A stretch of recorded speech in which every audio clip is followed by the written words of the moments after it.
All right, man. Spring is here. The pollen is out. Things are looking beautiful outside.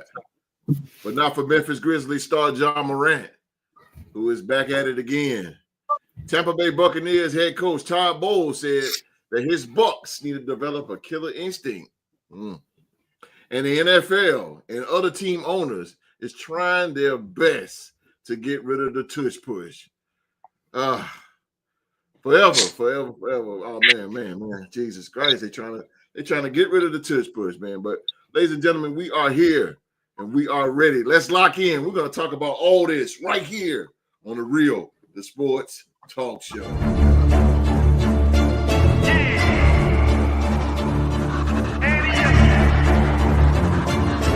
I can't accept the loss, I'm hard-headed. There's a little bit of madness to my method. Many falling off that fine line that I'm treading. I risk anything to be great and I'm not letting nobody rob me of my victory. Number one, that's what I'm meant to be.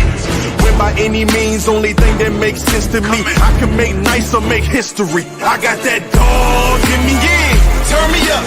Big energy, got the crowd going nuts. I got that dog in me, I take on anyone, I don't need a one-on-one. I got that dog in me, yeah. I'm talking all bite, no bark. I could rip your squad apart. I got that dog in me, so what's up? Yeah, so what's up? I told her move over, enough of that mediocre. I've been the man since cruising around in the stroller. I got ice in my veins like a cut in Minnesota. Why not show you how I'm built? Come a little closer, ayy. Lot of heart, been smart, aura gotta glow. We can restart, give head start, still get the same result. I'm about mine, don't you get it confused. I'ma win again, yeah, that's all that I do. I got that dog in me, yeah. All right, man, we thank you so very much for being here with us on this Saturday afternoon, wherever in the world you are right now. We are the Real Sports Podcast, and we will be your entertainment for this fine evening. And today, as we always do, man, we talk about some of the hottest news that's going on in the sports community. This show is sponsored by good old SeatGeek and Bonfire.com and Lokia.com, man. We want to thank all our sponsors, and click on the link in the description box below, and it'll give you all the details on what's going on with Lokia and Bonfire.com. Pollen, spring is here. Forgive me in my voice and my sniffles and my coughs. I am going through some major allergy issues right now. The pollen is real thick out here in Greensboro, North Carolina. Hey, can't hit my button. All right, ladies and gentlemen, we are here. Show starting, man. I'm hyped about this thing because, well, we got 3 things to talk about, and, boy, we're going to do the best what we can do to do it. He is the OG, and like he said, like it says on his shirt, he is a boss. He is a boss. He is the OG, ladies and gentlemen. Yes, sir. He's the very first podcast MVP. Very first, undisputed.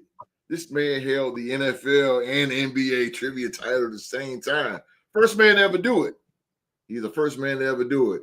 He represents the mighty Minnesota Vikings. He is the legendary, living legend, Q-Dog. Yes, sir. What's going on, people? Glad y'all was able to tune in today with us. Come on in and chill with us for a little while and get away from the pollen, like hosts say, for a couple of hours. Tell you, it's pretty rough this time of year with that pollen. People got allergies and everything.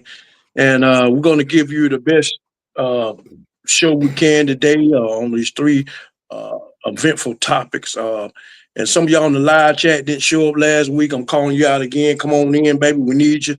Draft us 3 more weeks. So we can critique your teams and tell you what you need and what you don't need and whatever, so forth. So I'm glad for those who tuned in today. And we just want to say glad to have you and just keep coming on in. Yes, sir. Words from the dome. Oh, yeah. Oh, yeah. Yes, sir. Yes, sir. Yes, sir. He is in the building, ladies and gentlemen.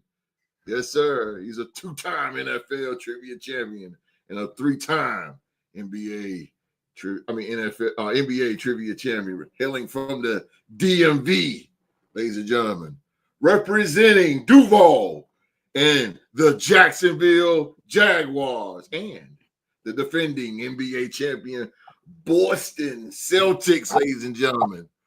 He is the 2024 Weirdo Sports Podcast MVP, the number one man in the company. He is Rockstar Razak. How y'all doing today? Got a list of accolades there, I see. We'll appreciate that, host. So I'm just happy to be here. Get down to business. Let's go. Let's go. That's one modest dude, ladies and gentlemen. Old Floyd Money Rockweather. Mark is in the building. What's up, Mark? Hey, man. Go ahead on now. 1-1, baby. Told you we ain't gonna lose no more. My career sucked. I looked sharp last night, though. Yeah. My career sucked, though. It's terrible. Terrible. Terrible, terrible, terrible. The Vikings are going to run the NFC North like a boss in 2025. Oh, showing a little Minnesota love there. He's a hater.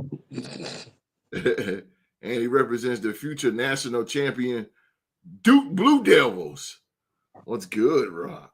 I see Duke. We still got I appreciate that, but we still got work to do. We still got work to do. It ain't finished yet. Still got work. All Duke Blue Devils said the same thing. They're like, we got work to do, bro. No, because Houston a good team. Houston is good. We played them a few years ago in the tournament, and they starting guard went down, and that changed the game. So a lot of people said we was going to lose that game to them. Mm-hmm. Had LJ Cryer finished playing the game, we was probably going to lose to them. That's how they projected and things of that nature. But tonight we will see what happened. Either way, I'm proud of what they did this year. They got to the Final Four. Either way, but it'll be good to see Cooper Flag go out with a title. Yeah, and from one Tar Heel to a Blue Devil, bring it home for the state of North Carolina. Like I said, bring it on home for the state of North Carolina.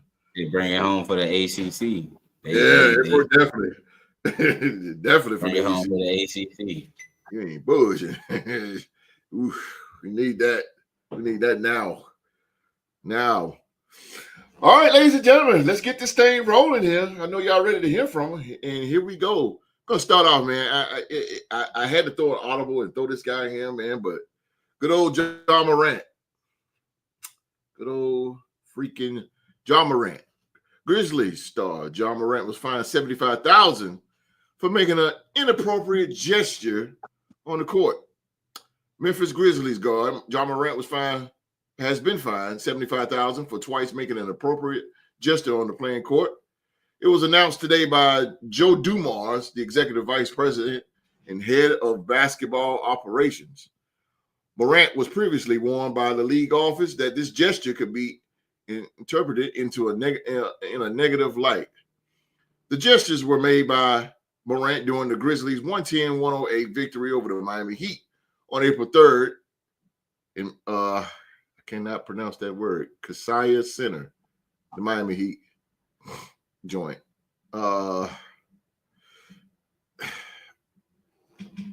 Okay. Let me put something up. Let me put something up what he put.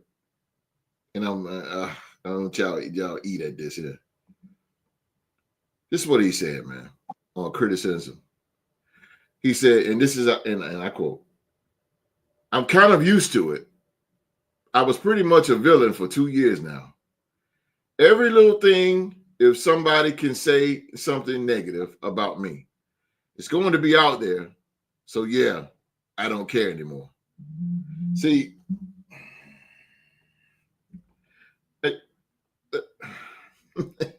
I'm trying to hold my composure here with John Morant, but let's just start this thing off with the reigning MVP himself. What do you think? What do you think about? Do you agree or disagree with the John Morant received IBA Executive Vice President and Head of Basketball Operations, Joe Dumars. I mean, I agree, and then I agree and disagree. I agree with the punishment that, you know, as far as with the fine goes, you know, because they have warned Ja Morant plenty of times before about it, you know, the jesters, the gun jesters, you know, the shooting. You know, we used to be able to do that, you know, the bang bang, you know, Captain Jack, things of that nature. But nowadays kids see that and then they go to school and then they replicated that and I just think that the NBA per se, I was about to go NFL. I think the NBA was actually doing this to send Ja Morant a message. Bro, you was out here caught with a gun. You could have went to jail. You could have ruined your career. What you're doing, sending obscene gestures of, you know, of this, because that's what he does when he score a basket. He does that, you know. And I can kind of like feel where you're coming from, because it's like you guys didn't care about how I look or how I cared about how people didn't care how he was carrying himself until he got to the NBA. When he was Ja Morant at Murray State, until he started making a name for himself, then yeah, that's when people started kind of like finding ways to kind of chip him down a little bit. You know, they keep comparing him to Allen Iverson, that bad boy in the NBA. So, you know, I don't know him personally, don't know about his personal background, anything of that nature. The one thing I will say is that I'm glad is that his father kind of calmed down on how he reacts during games and how he went about certain things. So, you know, I just feel like for Ja Morant, he's relatively young. He's still trying to manage being the guy that everybody is looking to be the savior. He in Memphis. It ain't like he somewhere where violence ain't gonna happen. He in Memphis. Where you know, not to go off topic, but you know, things happen there. Yeah, things happen. So it's not like he in even like playing in LA for the Lakers. There's violence everywhere. So you know, people are going to say and have what they want to say about certain things as far as with the gun jester thing. We always grew up doing the gun jester thing, you know, as long as we didn't point it at anybody. That's how I was taught. You know, don't point your fingers at nobody like you want to point a gun jester, because it makes them think, oh, you're going to shoot, you're trying to shoot somebody. And that's just growing up in our you know, black community. That's what was taught. If you put your hands up like this, don't point them at nobody, because that's a sign that person may think you want to shoot them in real life. You know, go out and get a gun and do it and things of that nature. So I can understand why the NBA is doing that, because they're going to protect their brand at the end of the day, and they have given the guy warnings based off of what he's done outside of the cameras, you know, having a gun on him, and you know, the thing with the teenager and things of that nature. So I guess to me, I feel like, you know, Ja Morant is going to feel this type of way, because all young brothers feel that type of way. If you don't F with me, then you against me. So, you know, it always, you know, he gonna eventually learn some from his mistakes as he get older. But right now, him being young, he's not going to care. He's not. Maybe when he get about 30, then he realized, damn, maybe when he don't have a career anymore, you know, sometimes you got to learn from your mistakes. And right now, whoever's in his corner telling him not to care, eventually down the line, he's going to look at that person and look at them and say, I should have never followed your advice. I should have, you know, honed in a little bit more on who I am to these people, because people do look up to him. Whether he know it or not, people look up to him. And he doesn't have a signature shoe, by the way. People got to understand that. He's with Nike. and he doesn't have a signature shoe. Nope. So if he don't understand that he does need to care, that's where the big problem is. You want a big brand that don't have a signature shoe, and you consider the franchise guy. Yeah. I don't know how long he might be in the league, but he, it's a feel-good story. We'll see how long this goes with John Morant. Boy. MVP, you must have read my notes. Because boy, you said majority of what I was thinking. Majority of it. And I'm gonna hit it. I'm gonna hit it soon and highlight what you said. Q. Ja Morant. Ja Morant is back at it again. Do you agree or disagree with the punishment that Ja Morant received by NBA Executive Vice President and Head of Basketball Operations Joe Dumars by fining him $75 grand for his gesture? I don't agree with the punishment. First of all, let me say, did he ever wear the number 12 in college? Did he who? Did he ever wear the number 12 in college?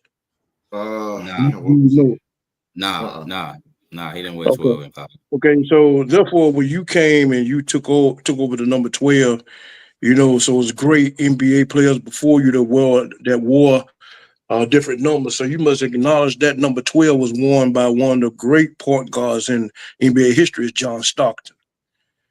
John Stockton was one of the great point guards that was able to come in and lead the league in assists, all-star and Olympic basketball player. So when you wear certain numbers, you come in, you think of certain players. That's just respect. But to me, clearly this young man right here, has a different type of mindset. The kind of mindset is that, to me, he doesn't want to be a champion. That's far from him. I think he just good at the game. He loves to play the game. He's making good money for his talents. And Mom said 12 is the number you wore at Murray State. Number 12? Yeah. Okay, well, when you fall into the league, you look at certain numbers when you come in, like I said in the beginning, that that was the number one by the great John Stockton. And to me, that's what I would probably, great players set the precedent for players coming in. So to me, I would respect the number that was worn, and I would want to come behind him and keep that number a legacy. And so that being said, these players come in don't think like that no more. They don't think like that no more. It's not the respect of the players that was before them, the ones that pioneered the way for them. Just like he would pioneer the way for some other young man coming in. And so what's that to say for the future of our younger players coming in, to see him present himself the way he does? And, it's getting to the point where I'm just kind of, I looked at him as one of the great ones. We was looking at who's going to be the great ones to come behind Kobe Bryant, one of these great millennium type of players. And when I first seen him and I seen him play, I said, this is the man. This is him. He's going to a team that he's bringing Memphis Grizzlies, that they can build around him, that he's bringing so much revenue to the team. The team has never really been talked about much until they get a star player. They have a star player. And but his antics alone, his selfishness is really just, it's to the point where I understand him. And just like I'll piggyback on what Rod was saying, but that's no place in the NBA. That's no place for the league is bigger than you. You got to understand that some things you just can't do. But him being who he is, He's going to continue doing what he's doing. It's really up to the NBA. These pick-attack fines, $75,000, not going to change that man. All that man going to continue to do, that young man going to continue to do, he's going to do it again and again. He's showing you who he is. He's not going to change. And so, to me, even the fines, they got to get more stricter, not fines, it got to be games. Then they get to the point where, you might have to end up banning them out the league if it don't change. I mean, we see great players, they come and go. He won't be the only great player that won't come back around again. But we have to set precedent to the NBA, because if you can keep allowing him to do these things and other players come on with these type of attitude, these type of personality like he does, and bringing this to the NBA, you're going to have that everywhere. I know I'm old school, Host, you old school, and it tears us apart. And we see a man with this type of talent bringing street symbols or guns or symbols to an NBA game. Maybe that might be the way that they communicate, the way they talk, but it's a time and a place for everything. You can do that with your boys. You're a public figure now. You got to be careful what you do and how you say things. But when you say you don't care, you should care. Not only care for just you, just care for the generation that comes behind you, because you're not going to play the game forever. And you have to leave. You have to leave a pathway for the young youth to come behind you.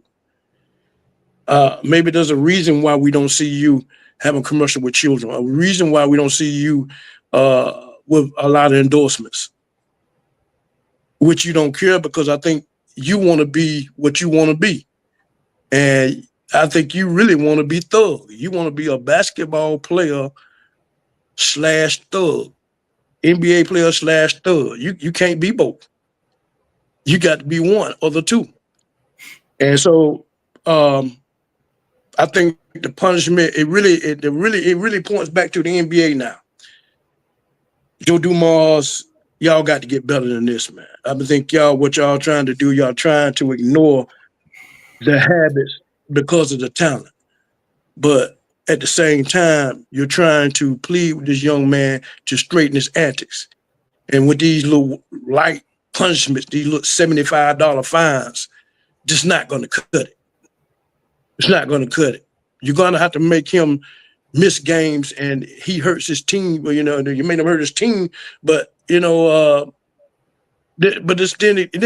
have to reflect down the ownership then, because once you make them miss games and then you start taking games away from them, not only he affects himself, but he affects the team.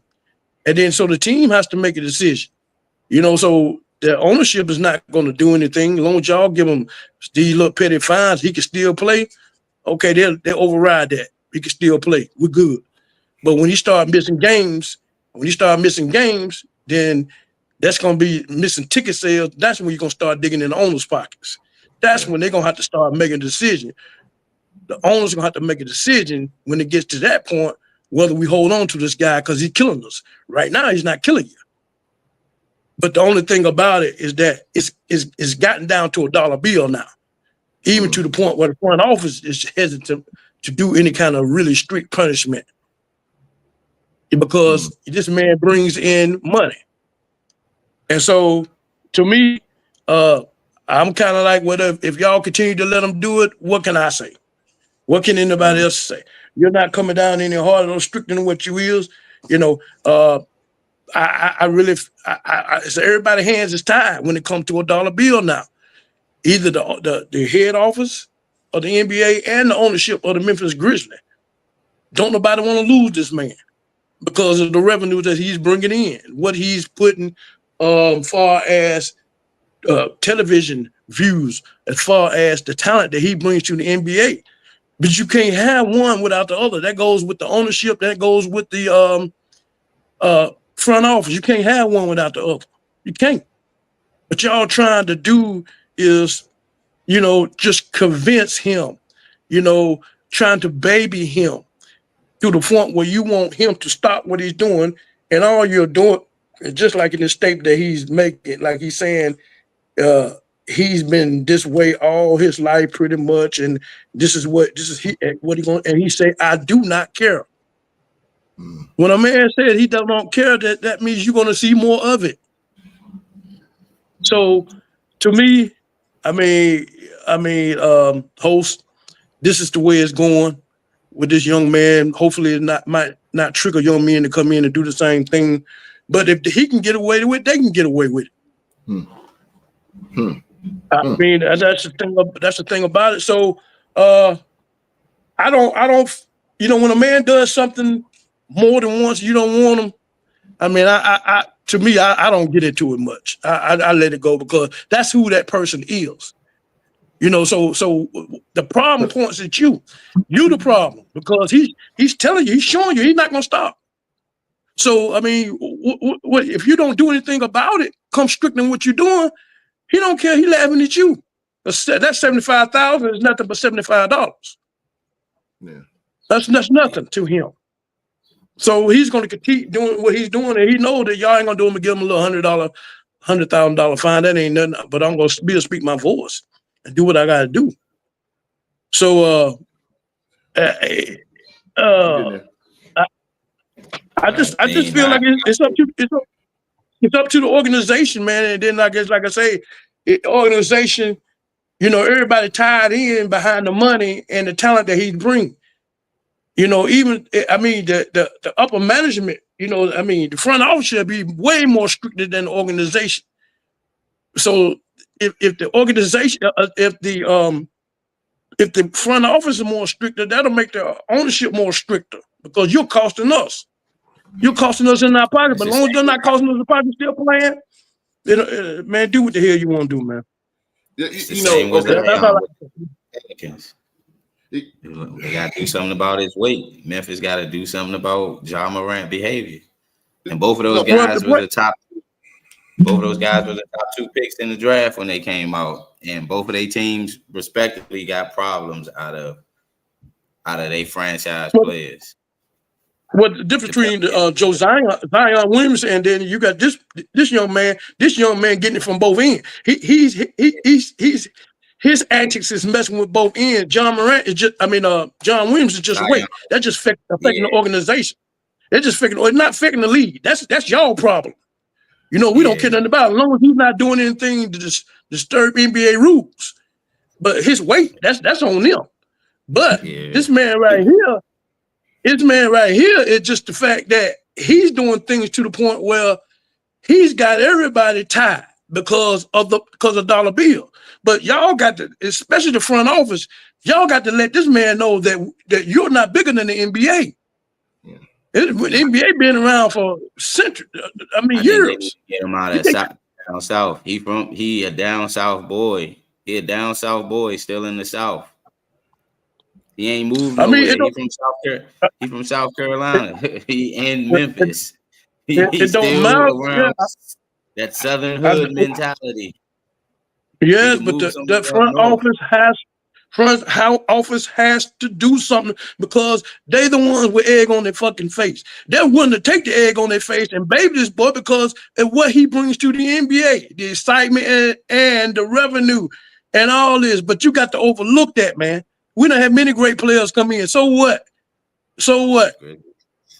Stop looking at everything. Stop looking at everything from a perspective of dollar bill nowadays. Stop doing that. All right. Here's the thing. Because my reign is beginning. Mm-hmm. And I get both of y'all's point. Because Q was saying that the Memphis Grizzlies they need to come down on him as well. But Rock made a great point when he said that people he don't know it, but people are looking up to you. And we talked about John Morant on this show before, and I've said the same thing. When you are in the spotlight and when you are the star of the team, you have to hold yourself accountable to things that you do because the spotlight is on you. John Morant, and what Q said, he said he doesn't care. That is a terrible attitude to say that you don't care. I just put right here what he says. He says right here, I'm kind of used to it. How are you used to it? You the one that do it. When John Morant is not doing that, people is praising John Morant because he's dunking over people. He's jumping out of the air. He's doing spectacular stuff in the air. So how are you used to it? You're used to it because you the one that got on social media with the guns. You the one that's doing the gesture with the guns. The world is, he's sensitive and the world is sensitive. I'm gonna tell you why he's sensitive is because he think that everybody's jumping on him, but you the one that's doing it. Okay, and the world is sensitive because now we got school shootings and all these shootings and stuff. So doing this is not good for the brand of NBA. And I agree with Q that they need to get more on him about that because it's not looking good for the brand as a whole. Joe Dumars should have really choked him out on this one and suspended him for at least the remaining of the season.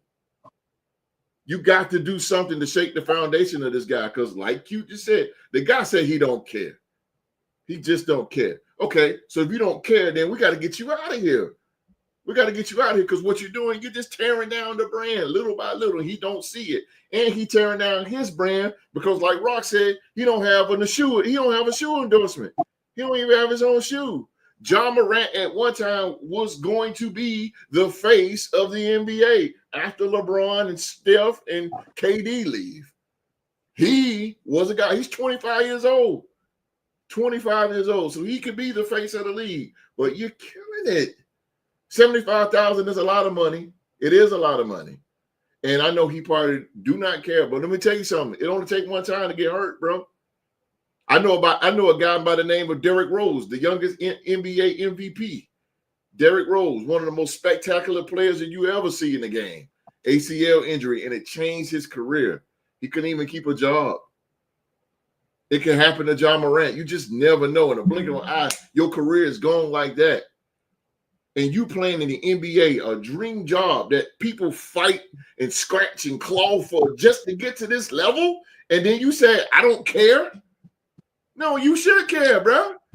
You're on the grandest stage, professional basketball. And you're in a high market team like the Memphis Grizzlies. You're talented, bro. You're talented, and you're just not thinking. Like Q said, you want to be a thug. If you want to be a thug, that's fine. Be like Antonio Brown and just go be a rapper.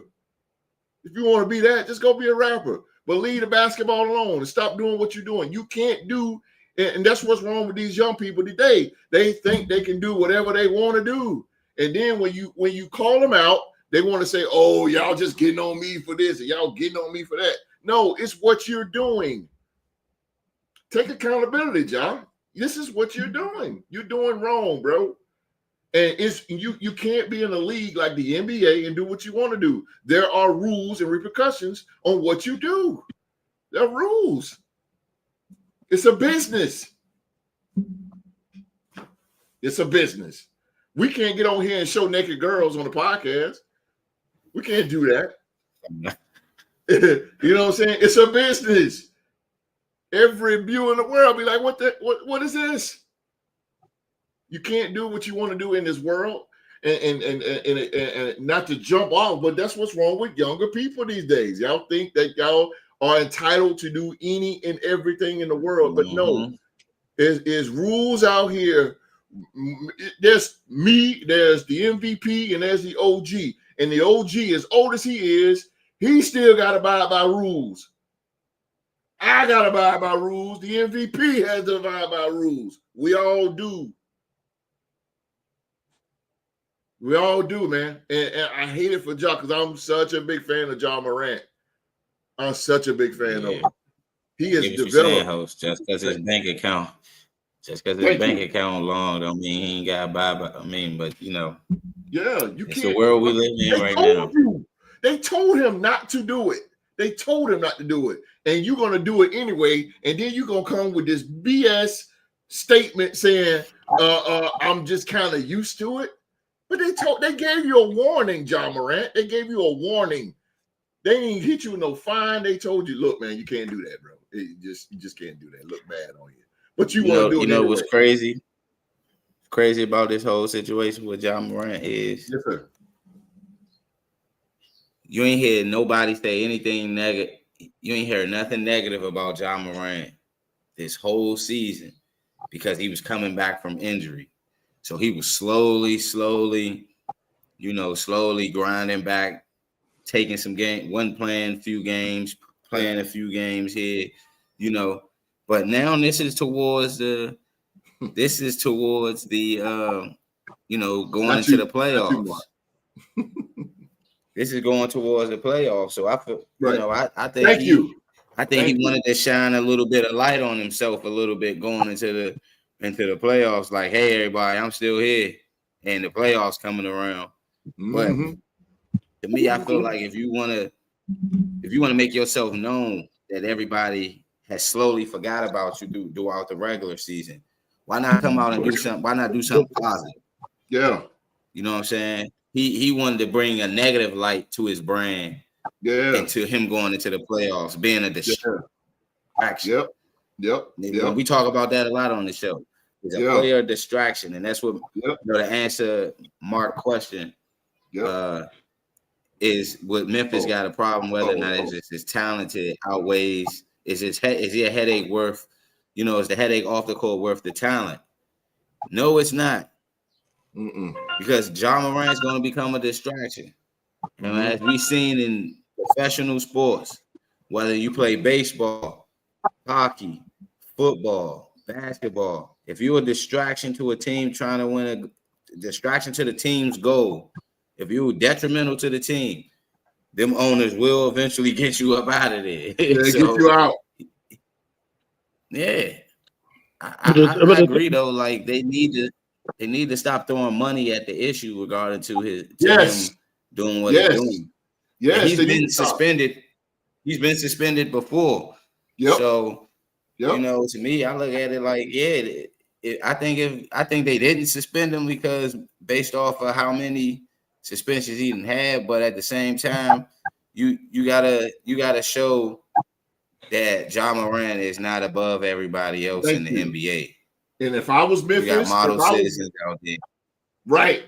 And if I was Memphis, I suspend his ass because it's a guy right now named Scottie Pippen Jr. who's balling out right now for Memphis. Scottie Pippen Jr. is balling right now. Is he enough to get us to the finals? No. But he's balling. Nah. So that's fine, right? That's fine. Well, the thing I look at is that it's quite evident, inevitable. It's going to come down to this: whether the league do something, start taking away games and hurt your teams, and you feel like you got to make a move, or he has stated that he don't care, he don't change his attitude and keep up with these antics. You're gonna have to move. You got to move on from him. You're gonna have to. Or he might do something. True. Or he might do something like Ho said. Or he might do something off the court that he can't take back. Nope. Them antics, it just ain't gonna change, man. You want now? He's letting you know. Now I can't get mad at him. I'm not mad at him, not at all, because he is being who he is. The man is letting y'all know who he is, man. He's telling y'all do what y'all gotta do. That's why you gotta get out of here. That's why he got to go, but he will get picked. He will get picked up by another team because the talent. Other teams think they can change him. He get a little older, maybe get a little wiser. We'll catch him when he get a little older, get a little wiser, and we still have the talent. But if you was Memphis, get rid of him while you can get something for him. There you go. Yeah, that's what you do. Get rid of him while you can get a couple good players. There you go. And now I'm gonna go back really quick. I'm gonna go back on his daddy. Yeah. I'm gonna go on his daddy. Because his daddy got kicked out of goddamn during the game in February. He got kicked out of the game for yelling at the referee. You wait a minute. You're not even in the game, and you yelling at the referee about officiating, and you get kicked out of the game. How embarrassing that is that my dad is not even in the game, who's in the crowd, and he going irate. See, it's starting to trickle down now. The apple don't fall too far from the tree. It's man, I'm telling you, I was telling somebody, and I'm gonna shut up, but I think I was telling my barber, shout out to Rob, man. What up, But man, we even on our jobs, we have to hold ourselves. Look, man, yeah, we can homeboy. You know what I'm saying? What up, bro? What up with you, bro? How you doing, bro? Bro, you good, bro? But you can't do all that when you go to jobs and be around important executives and people like that. You cannot do that. And I know John Morant, if he was on this show, he's gonna be like, yo, bro, I'm just gonna do me, bro. I'm just gonna do me. But sometimes doing you don't get you far. Doing you don't get you money. Doing you don't get you endorsements. Doing you, I mean, it gets you a lot of letdowns, bro. You're going to have some kind of sense of awareness around the area. You can't be around a lot of kids. You can't be at a basketball game doing that stuff. Like the MVP said, people and kids are watching you. They adore you. You jump out of the gym. You do spectacular dunks and all that. Everybody's looking at you. When we think Memphis Grizzlies, the first thing we think about is number 12. When the Grizzly game is on TNT, who the camera goes to? Bam. Come on. You're a brand by yourself, but you can't be like, oh man, I'm gonna do what I want to do. I'm gonna do it. It doesn't work, bro. It doesn't work. You know, try. This is the third time, and he can see now you 0 for 3. Stop it, man. Just stop, Ja. I'm a fan, Ja. I'm a fan, but stop, bro. He ain't gonna stop. He ain't gonna stop. So now he ain't gonna stop. You gotta get him out. You gotta go. You gotta get him out of there. You gotta get him out of there. It's like in poker. It's like in poker. He showed his hand already. He's not going to change. I'm not. To me, I'm not mad at John. I'm not mad at him. To this point, I'm not mad at him because that man done truly showed everybody who he is and what he's going to do. There's no big secret. I'm not mad at him because that's what he wants to be. No, I'm tell you why I'm mad at him. I know you're mad at him because you're mad at him because you want him to change and be something different. He don't want to be that. No, he don't want to be that. He don't want to be what everybody want him to be. He don't want that. I'm not mad at him. I am. I'm mad at him, but that's what he wants to be. He don't wants to be the beacon light for children, and he don't care nothing about that. He wants to be where he's doing now. That's why he's doing it. And every time, just like in that just paragraph you just read, he's getting tired of people coming against him about what he's doing. I'm not. And he's letting it know, this is what I do not care. I'm not mad at him about that. I'm mad at him. I'm mad at him because he knows what's right and what's wrong. And I know his parents didn't. I read John Morant's documentary, man. His parents raised him pretty good, man. He did, but he wants to be where he is now. That's his decision as a young man. That's where he wants to be. Whether the NBA deal with it or the front office deal with it. Yeah. Yeah. He don't care about your little pussyfoot ass fine. He gonna do what the hell he gonna do. So from this point on, I really don't want. I want to hear nothing about no damn John Morant and what he do, because to the point it's making me look like a damn fool. I don't care. That man been doing it. What you telling me for? I wouldn't want to hear nothing about it. Y'all ain't doing nothing about it. So what? Let it be. Get to the point where it's getting pointless now. I will praise him because he did. Yeah. He has worked. He's getting up there with Aaron Rodgers, with the Aaron Rodgers talk. Yeah. That shit just crazy, man. These divas and shit, they do what the fuck they want to do. And they had these leads caught up in the damn storm. They holding these franchises hostage. Exactly. Q, can you say that again? Rodgers holding two franchises hostage. They have these leads. They have these leads caught up in the storm behind their talent. No, you call them. But what we got to do with the NFL and these leagues, man, we got to let these motherfuckers know, man. Look, man, we see people come through you. We see people come through here time and time again. The sensory. What did you call them? What did you call them, Q? Divas. Yeah. That's what they are. That's what they are. That's what they are, man. I mean, it's getting to the point. Now it's getting to the point where, I get sick and tired of hearing about Aaron Rodgers. I'm getting sick and tired of hearing about John Morant. But I mean, they talent alone sticks out so much to people. Yeah. They don't want to see them go. People don't want to see them go, so that's why they do what they do. You ain't lying. Yeah. You ain't lying. Yeah, that's why they do. Y'all ain't gonna see in their mind. You ain't gonna find nobody better than me. You ain't gonna. Who can you say is better than me? You ain't gonna find nobody in the league that can play like I can play. You ain't gonna find nobody in the league can ball like I can ball. That's what they saying. So I'm gonna sit out and chill, or I'm gonna sit here and say what I'm gonna do because who I am. My name carry weight. Yeah. That's on you. That's on them, and I don't care nothing about that no more. So go ahead and do what you gotta do, bro. It's just getting mind boggling. That man don't want to concentrate and focus on his team and win championship. So hell with it. So why I'm worried about it? That's true. Well, from the hardwood to the gridiron, man. The tush push. You know, NBC Sports said the tush push debate is a bad look for pro football. The argument has been made. The goalposts have moved due to the game. The question is whether the ongoing effort to get rid of the tush push is good for the game. It's not. And the entire effort is a bad look for the sport. Yes, some want to get rid of it, and they've come up with flimsy shifting arguments. The discussion goes something like this. The play isn't safe. Okay, where's the injury data? There is none. So how do you know if it's safe, if it's not safe? It might not be safe. How do you know that? It looks like it might not be safe. We need to be proactive. But you're never proactive. Why are you suddenly being proactive now? Where it doesn't look like football. Does it comply with the current rules of football? Yes, but it doesn't look like a football play. To whom?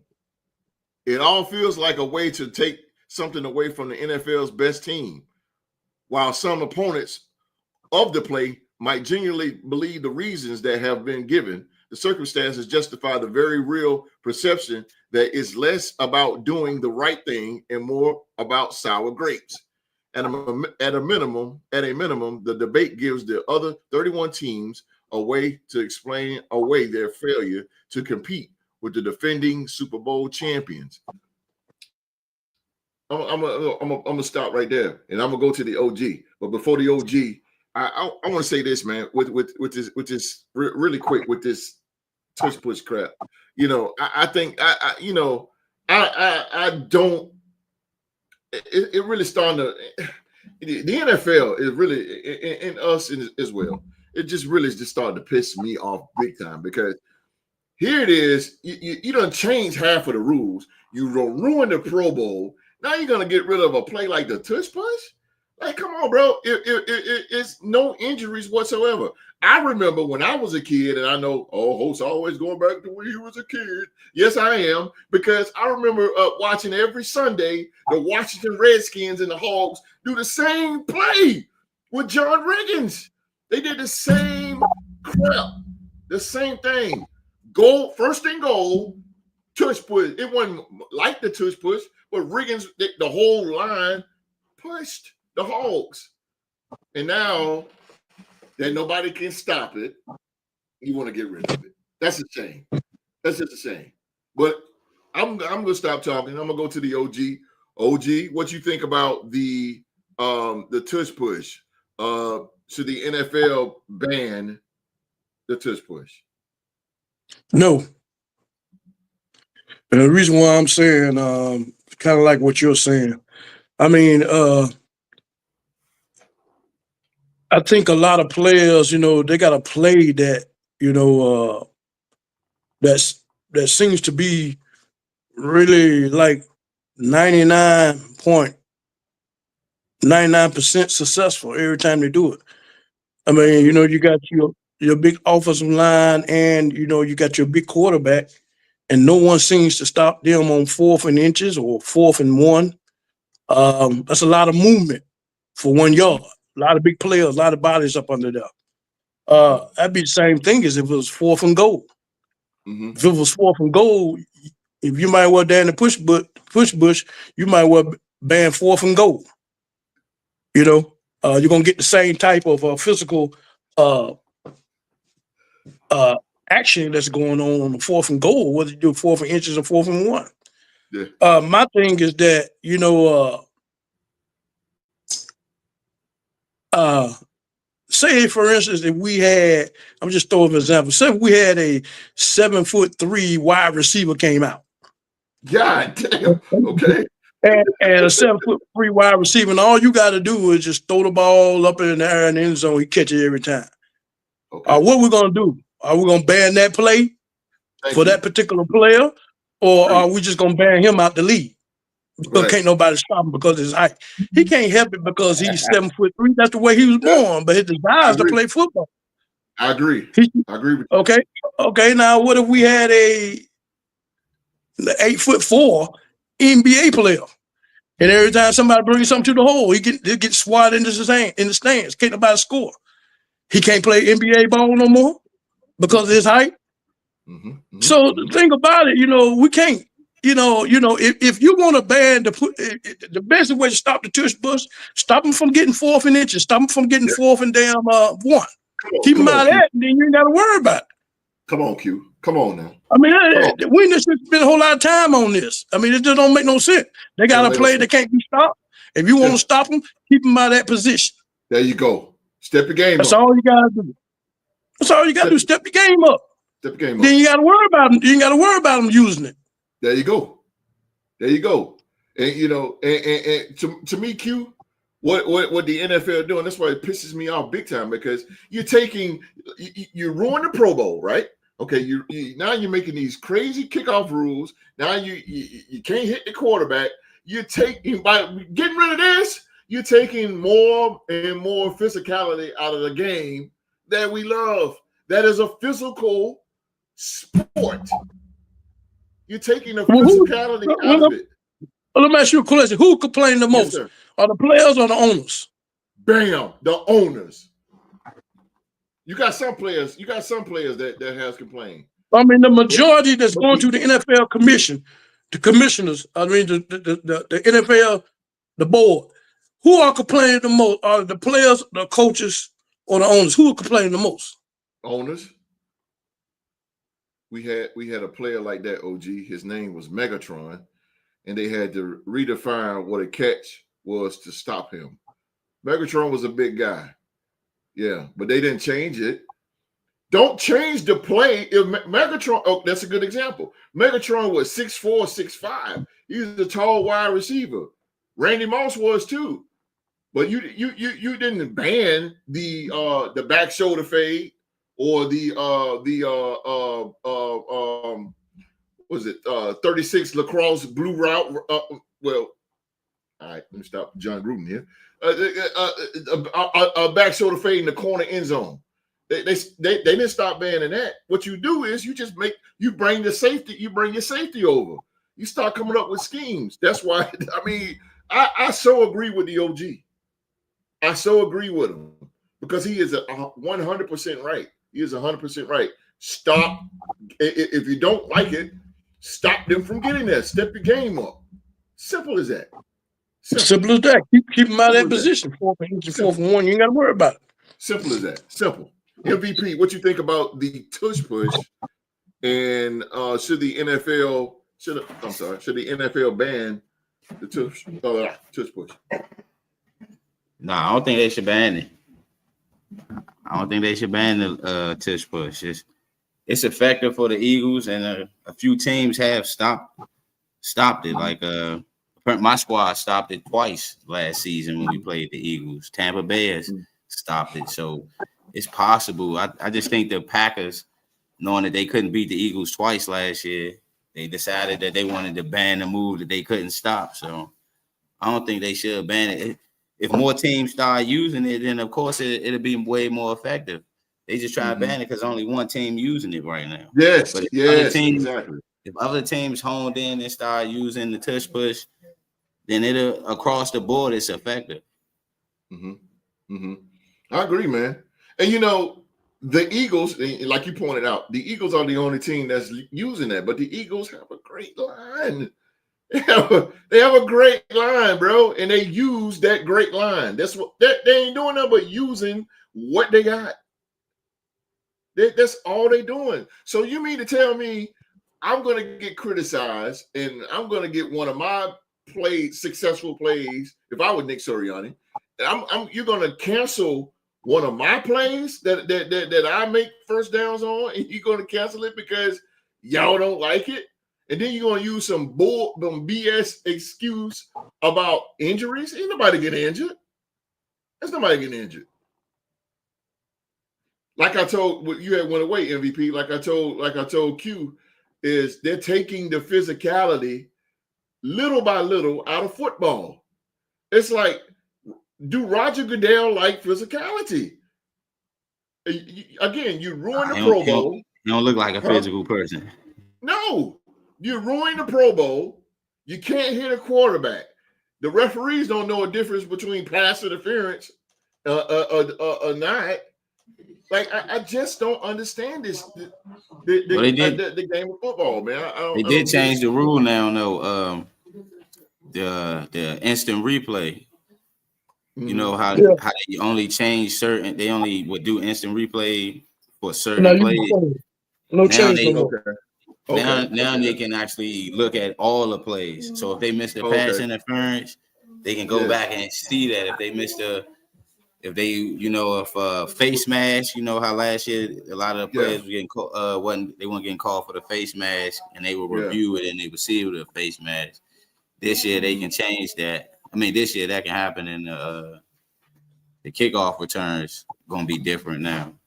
Okay, are they getting charged with timeouts for what? If it's unsuccessful, if it's unsuccessful, or this is automatic? The instant replay it's going to be in the instant replay from upstairs. They don't have to. They don't have to challenge it. This is how like in the playoffs. You know how like in the playoffs they do that exclusive instant replay. Mm-hmm.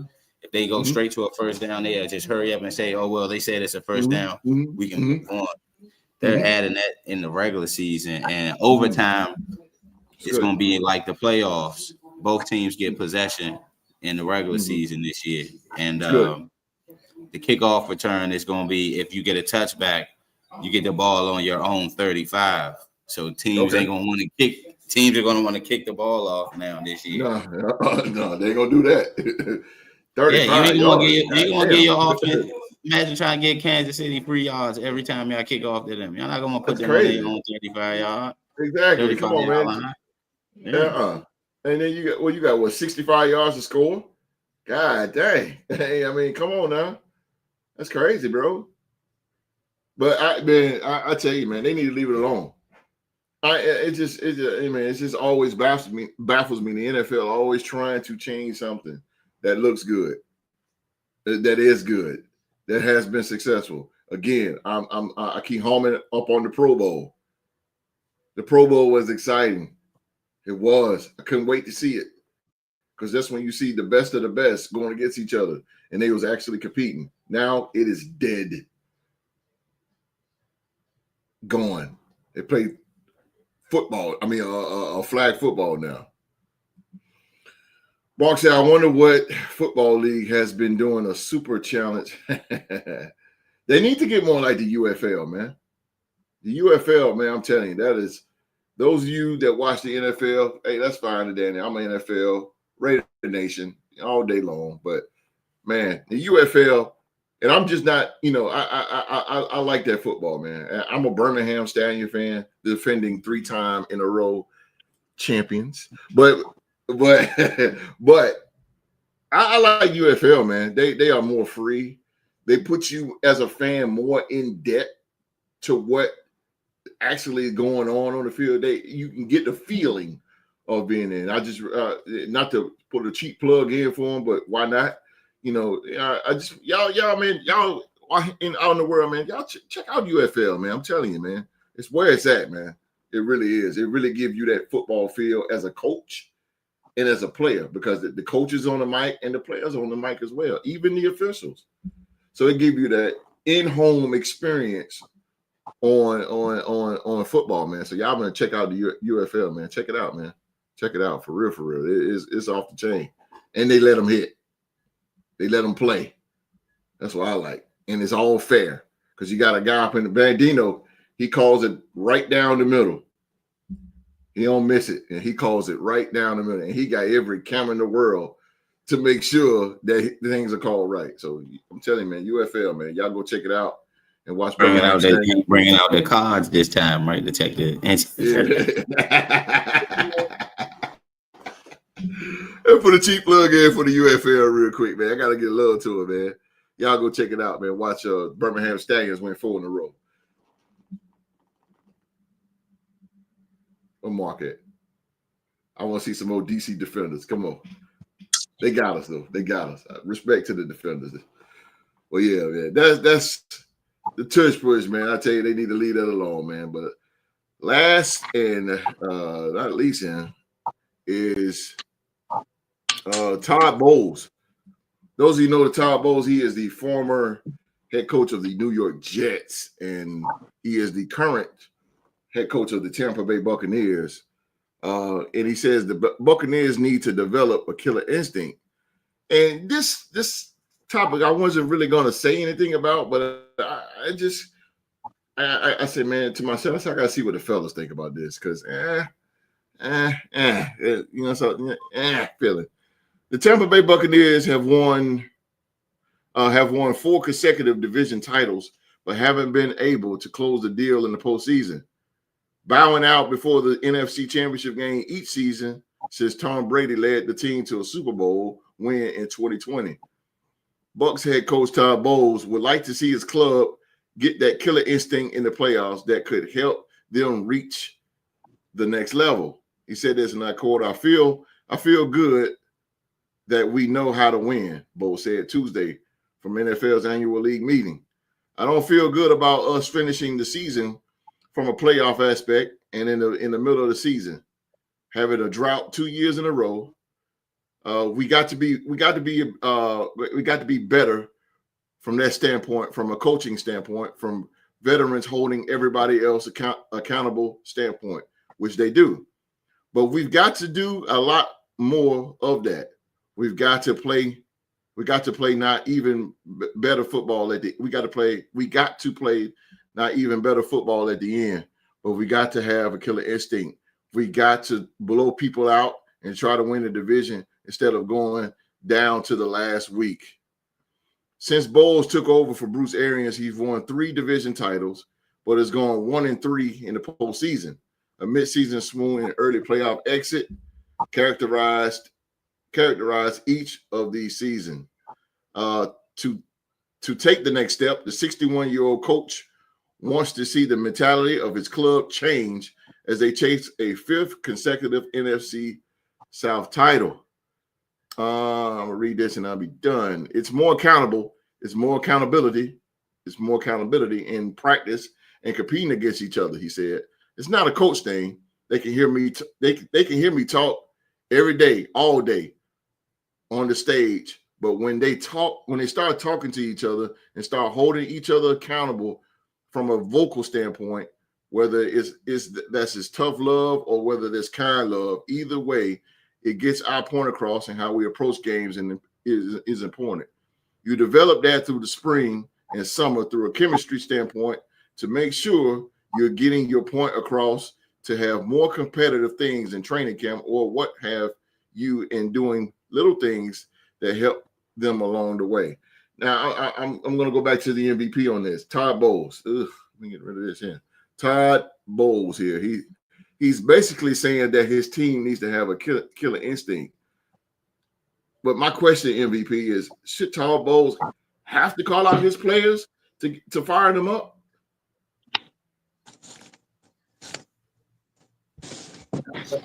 Are you asking me, Coach?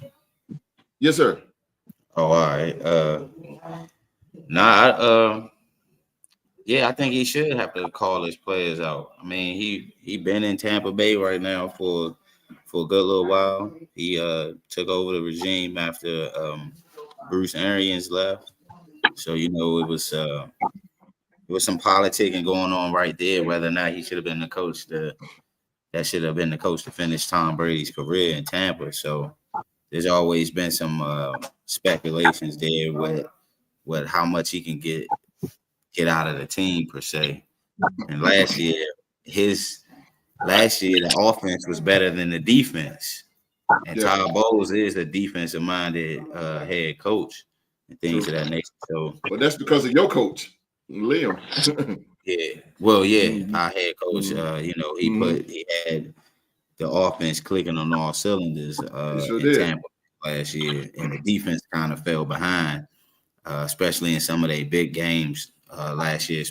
Against the Ravens last year, they had a big game against them, and Lamar Jackson and Derrick Henry just carved their defense up. And, some of their divisional games that they had last year, where they lost to I believe they lost to Carolina, right? They get Carolina first. The Tampa Bay lose to Carolina, I believe.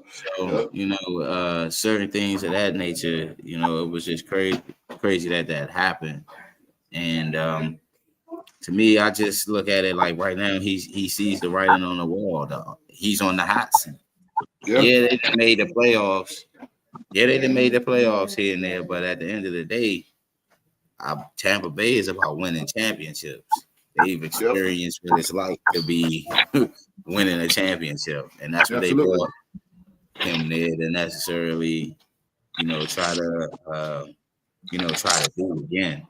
Yeah, but I don't know. I mean, I think this might be his last year as a head coach because if they defense fail like they did last season, yeah, that's the writing on the wall.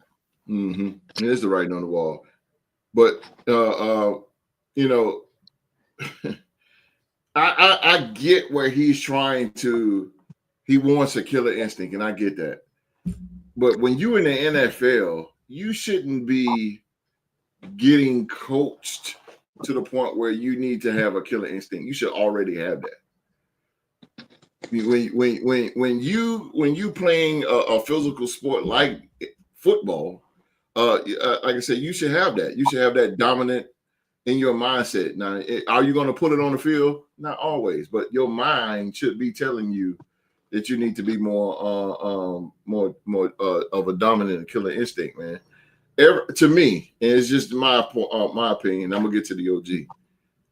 Every athlete, every professional athlete should have going into the next level from college to pro should have a killer instinct. Hands down. You should have that already. No coach shouldn't try to fire you up to have that. And, and with my kids, I coach basketball, YMCA, 13 to 14. And I told them, because they act like they didn't want it. The coach should not want to be a champion more than you. The players need to be more of a champion than, more than the coach. Because the players is the one that execute the thing on the field and on the basketball court. That's just my point. But Q, what do you think about Todd Bowles? Todd Bowles, man. Should Todd Bowles have to call out his players to fire him up? To me, I'm kind of like Rock. I think he's on the hot seat. So he got to do what he got to do to maybe secure his job as a future coach for the Tampa Bay Buccaneers because, 3 knocks at the door and you can't get over the hump. And so, they're going to always look at the coach. And, he's doing what he could those 3 years. So now he got to reach in the bag and dig a little deeper to do something to get him more hyper and intense. I kind of understand what you're saying that, everybody should have that when they come to the NFL, but it's just like the old saying, some people got it, some people don't. That's true. So he's been around for a good little while in the NFL. Maybe he might see some changes in players that they're not like they used to be. Yeah, I mean, I think this is it for him. I mean, it may not be hot, but it's warm. His seat is warm. And yeah, Todd Bowles, the only thing saving them is they went into the playoffs with the offense. If the offense would have been terrible, then his probably head would have got cut off. I think about it, it was he a defensive minded head coach. the defense is what let them down in that playoff game against the Commanders. They couldn't stop Jaden Daniels and them on third down. Yeah, but like I say,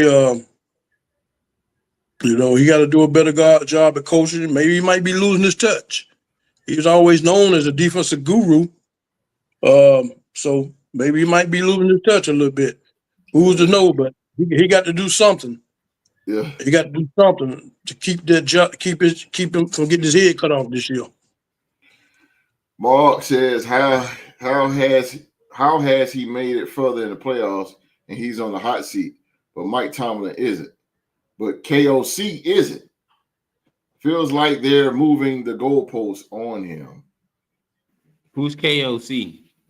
Kevin O'Connell. Why would Kevin O'Connell be on the hot seat? Yeah, he won 14 games, bro. Why would he? I don't get that. O'Connell be on the hot seat. Hell no. Come on, bro. There we go. It wouldn't be Mark if he didn't say this. They lost that playoff game. Hate to say it because of a turnover. Because of the tradition that they carry in Pittsburgh. They don't get rid of their coach, especially a coach that won them a Super Bowl. Now, I think he got a few more years there in Pittsburgh, though. If they don't advance far and at least get to a championship game, yeah, I think the writing may be on the wall for Mike Tomlin in a few years. But Todd Bowles was brought to Tampa Bay and was supposed to win a Super Bowl with Brady as his quarterback them last years, and he hasn't been able to get the defense to where he needs to be. Their defense is slacked since Bruce Arians was there. Very true. When he was the defensive coordinator, their defense was on point. Yes, sir. The head coach, he got more more responsibility on his hands. The defensive side of the ball, he don't spend that much time with. So that's true. That's true too. Mark said if the standard is playoff wins or getting to a certain round of the playoffs, then some of these coaches like KOC and Tomlin should be on a seat just as hot as Bowles. I wouldn't say that because the reason why Bowles is, Kevin O'Connell, the division is terrible. They've been winning without good signal callers though. They don't have a friend. Kevin O'Connell just got his franchise quarterback, and then when he did, the guy got hurt. Now he's got to go back in the lab and see what they're gonna get out of McCarthy. Mike Tomlin, I don't know what they've been doing as far as with drafting quarterbacks up there in Pittsburgh. Mark, understand this. Why would Kevin O'Connell be on a hot seat where he was in a tough division and he won 14 games? And why would 14 right? Games.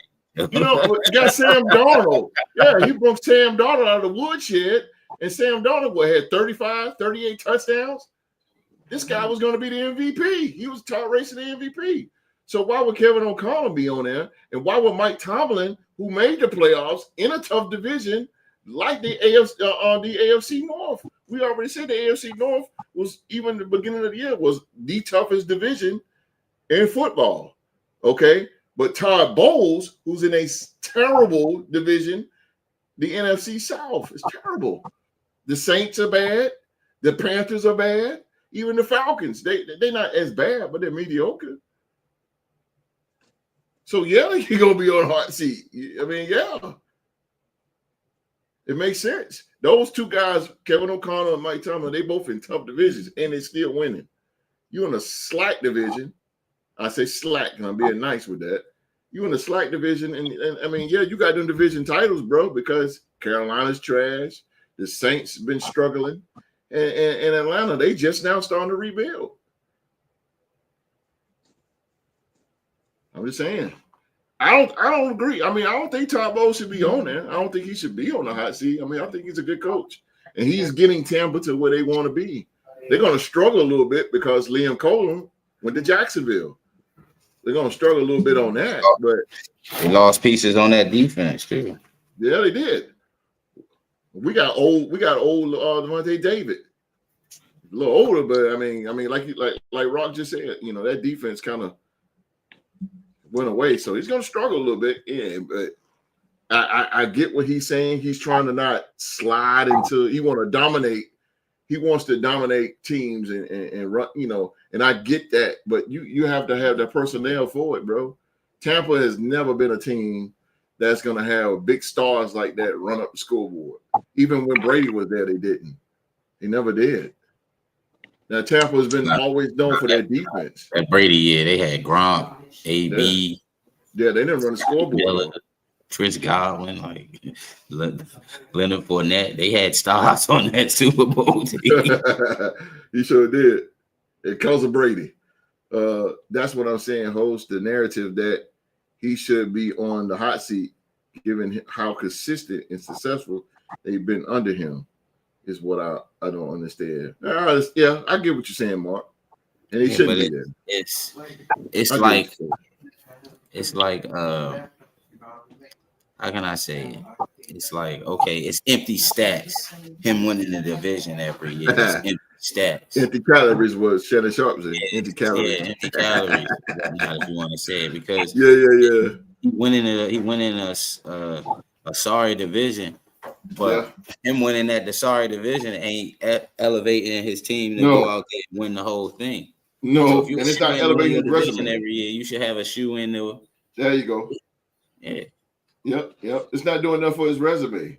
Tony Dungy got fired from being Tampa Bay head coach, and Tampa Bay was winning. He had to go somewhere else to get a Super Bowl. See that? To a competitive division at the time. See what I'm saying? So, I mean, yeah, I hate it. I like Todd Bowles. I really do. Not because of, color again, but, I like Todd Bowles, man. I like Todd Bowles. Calm, cool, collective type guy. And I think he's really taking Tampa to where they want to be. But like I said, he's going to struggle a whole lot. Canellis left him. Now Leo Colum left him. Half of the defense gone. Like, he's Vita Vea and Levante Davis. That's it. So I see why he's blowing the horn. I see why he's blowing that bugle now. He trying to rally the troops. Antoine Winfield. Antoine Winfield Jr. Yeah, I think he lost Carlton Davis. Carlton Davis gone. Yeah. Damn. Yeah, Detroit. He went to Detroit. Yeah, okay. Yeah. I keep saying, why I keep thinking he went to the Patriots? Because everybody went there. But yeah, it's gonna be. I see where Bowles is going. Y'all just enlightened me, Q and MVP. Y'all enlightened me on what he's doing. He's blowing the horn. Yeah. He got a fire up under his chair. Yeah, there you go. He got to get going. So I get that. I get that. All right, before we end this thing, right. One of them dinner Brunson burners. that thing cooking, boy. That thing cooking. Q, man, you got anything before we leave Todd Bowles? No, we're good. He said, as long as you got Baker Mayfield and Mike Evans, they'll be fine. Mike Evans' time is getting short, bro. 6 will lead them to the promised land. 6 need help, though, on the other side of the field. If his defense can't stop a nosebleed, thank you. They can't do nothing. And that happened in the playoff game. There you go. And Chris Godwin is going to have to be healthy. And the defense to stop a team. So exactly. Chris Godwin is going to have to be healthy. He's going to have to. Because Mike Evans' age is starting to get him. It's going to eventually start creeping over and he's great still. Don't get me wrong. He's a dog. I like some Mike Evans now, but I mean, come on now. Can't be the number one target like that, bro. Not all the time. You're gonna weigh him thin. So better be doing something. So fast, Todd Bowles, like he hitting the panic button now. Let's go. I don't blame him, bro. I see now. Thank y'all, brothers, for enlightening me because I didn't understand it at first. I really didn't. I didn't understand it, but y'all taught me that one, boy. Because I was about to go in on Todd. Real. All right, man. Ladies and gentlemen, that is we have talked about today. We have talked about John Morant getting fined $75K for his gesture. We talked about the NFL. Should they banish the tush push? And we just finished up on Todd Bowles hitting the emergency panic button, trying to fire the troops up in Tampa because his job could be possibly on the line. We talked about all that right here on the Real Sports Talk Show. But unfortunately, ladies and gentlemen, that is our show for the day. As always, we want to thank you for watching, stopping by, talking sports with on the Real Sports Talk Show, man. Please leave us a like. Leave us a like. Yes, sir. Monday we got that trivia between me and Mark, right? That's next Monday. Monday after next. I thought it was the 7th. No, the Monday after next. Okay. Mania's Mania week is the 20th. Yeah. Okay. So I'll check the text again. I thought it was the 7th. My bad. So how far back you going with the questions? Just to ask a question. Just all WrestleMania. All right, bet. All WrestleMania. That's all I need to know. Oh yeah, no problem, man. But thank you guys for stopping by, man. Please leave a like. We highly appreciate it, man. And shout out to Mark. Shout out to the pioneer, young Mark, out there in the live chat, man. Shout out to him. He couldn't be on the show today due to work. But I'm pretty sure if he wasn't working, he'd be right here with us talking sports, man. Shout out to him. All right, man. I got the OG and the MVP. Y'all do y'all thing. I'm going to start off. I want to say thank everybody out there for watching our show. Keep subscribing, give it a thumbs up. Buy our merchandise. If you see Real Sports here, the apparel. We also got, like the host said, SeatGeek sponsors us. So if you're looking to get some tickets to local events or concerts, anything of that nature, you can use our promo code. Get at least, I think, a few percentage off on your tickets. And I just want to say the sports and everybody enjoy the Final Four tonight. I just want to say thank y'all for tuning in today. Like we always appreciate y'all coming in and enjoying these couple of hours with us. We just want to say that, the NFL draft will be here 3 more weeks. It's not too long. And so we'll see where a lot of young children, since they've been kids, finally get to pursue their dreams and make it to the NFL league. And we just want to thank y'all for tuning in. Thank Mark for tuning in the live chat. We're looking for most of y'all to come build up the live chat even more each and every week as the year goes on. We just want to thank y'all for being in. I hope y'all enjoy your weekend. And like T-Rock say, enjoy the Final Four championship game come Monday. And we look forward to see y'all again come next week.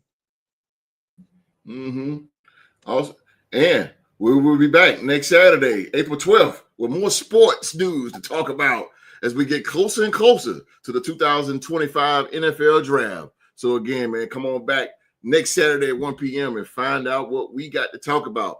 Until then, on behalf of myself, the dog, and the MVP, everybody around the world, please be safe and stay safe. And that's in order.